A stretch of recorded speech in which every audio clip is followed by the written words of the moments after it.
Olá, amigos. Agora nós vamos fazer uma análise de experimento da física. E para isso nós vamos observar alguns experimentos em vídeo, né? Será apresentado um vídeo com um experimento a você. E nessa atividade, nós vamos utilizar uma metodologia científica, tá? Ou seja, vamos usar o passo a passo, né? Utilizando de tal forma que nessa atividade, né, você faça uma descrição desse experimento, mas utilizando os fundamentos da física. Ou seja, aquele experimento tem que ser explicado por uma parte da física que você estudou, né? É uma aplicação. Então, observe bem o experimento, veja os detalhes que ele tem e utilize para isso a sua física para explicar.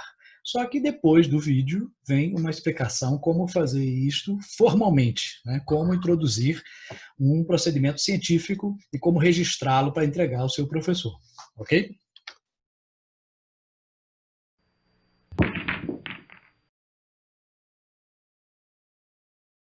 Nesta demonstração, usaremos um dinamômetro, que é um instrumento para medir força, por meio da deformação elástica de uma mola. Pendurando uma massa no dinamômetro, podemos ver a indicação do peso desta massa. Também usaremos para essa experiência um bloco de madeira e uma folha de papel sulfite. Prendendo o dinamômetro no bloco de madeira, que está sobre a folha de papel, e puxando-o, podemos ver a força exercida pela mola através de sua elongação. Se puxarmos o dinamômetro um pouco mais, a força da mola consegue vencer a força de atrito entre o bloco e o papel. Conforme a força da mola do dinamômetro aumenta, aumenta também a força de atrito. Enquanto o bloco não entra em movimento, esse atrito é chamado de atrito estático. Em movimento, o atrito é chamado de atrito dinâmico. Nessa experiência, podemos ver ainda que o atrito, tanto estático quanto dinâmico, diminuem muito quando o bloco passa para a superfície da mesa, fora do papel.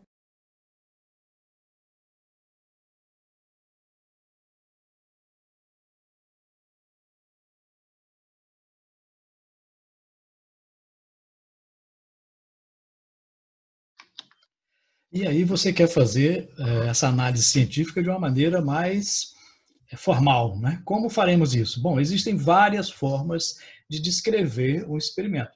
Aqui é uma delas, mas qualquer uma outra tem que conter, pelo menos, essas informações. No início, né, na primeira parte, vamos identificar, localizar a área, o título e o objetivo. Então, na primeira parte, você tem que identificar-se, né? Então, é o nome do estudante que é responsável por essa descrição, essa análise, né, do experimento científico. Depois você vai colocar aqui a parte da física que está relacionada, né? É mecânica, é eletricidade, é ótica, especificando, né? Então, por exemplo, qual é a parte da ótica? É ótica física, ótica geométrica, ondas mecânicas, ondas eletromagnéticas. Então, é importante ao observar o experimento que você identifique qual é a área específica da física que está sendo analisada. É o movimento retilíneo, o movimento curvilíneo. Né? Depois você vai colocar um título. Nesse título, nunca você começa com um verbo. Né? Sempre coloca avaliação, análise, investigação.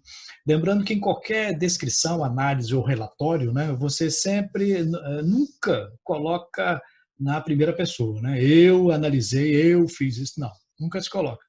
No objetivo, você vai começar com o verbo. Tá? Avaliar, determinar, investigar. Né? Então, título sem verbo, objetivo com verbo. Então, nunca usar a mesma raiz da palavra nos dois. Então, determinação, determinar. Avaliação, avaliar. Não, isso fica um som ruim para descrever, né? Isso denota pobreza de linguagem, né? Que não se deve ter em um relatório científico. Né? Na segunda parte, nós iremos fazer uma representação esquemática e os materiais utilizados. Né? Na representação, né, você vai colocar aqui, ilustrar o que foi analisado em forma de esquemas ou desenhos. Né? Não precisa ser um desenho artístico, bonito, não, mas um desenho que possa se identificar o que é. Pode ser triângulos, quadrados, círculos, não tem problema. Pode ser figura geométrica, mas que identifique com o nome ou então com uma referência. Você vai visualizar o experimento indicando as partes principais deste experimento. Depois vai colocar os materiais que foram utilizados, né? Foi utilizado uma régua para quê? Para isso foi utilizado. Então a descrição tem que colocar os materiais e como eles foram utilizados ali naquele experimento. Okay?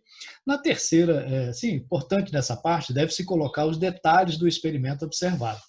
Ou seja, né, tem que ficar sempre bem detalhado. É a parte mais detalhada de uma descrição ou de um relatório, né, de uma coisa que você está observando.